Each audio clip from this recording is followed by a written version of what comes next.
Kabisote, kabisote, kabisote.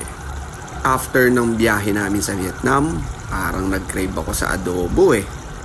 Yung tipong nasa eroplano ka pa lang, iniisip mo na yung lasa ng adobo. Adobo with Sprite nga pala tong lulutuin natin ngayon, kabisote. Halika, samahan nyo na ako. Simulan natin sa pag-isa ng mga aromatics.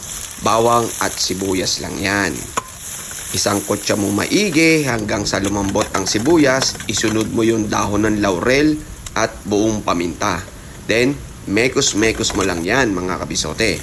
Pagkatapos, ilagay mo na yung pork liempo at sangkutsahin mong maigi kabisote. Kapag ka nagkaroon na ng mga brown yan, gaya ng ganyan kabisote, okay na yan. Tsaka mo ngayon lagyan ng mga panimpla, oyster sauce, soy sauce, at konting suka. Kayo nang bahalang mag-adjust mga kabisote. Kung gusto niyo maalat-alat o yung sakto lang. Then, isunod mo na yung Sprite. Kaya yung tutulong sa pagpalambot ng karne at medyo linamnam na may tamis.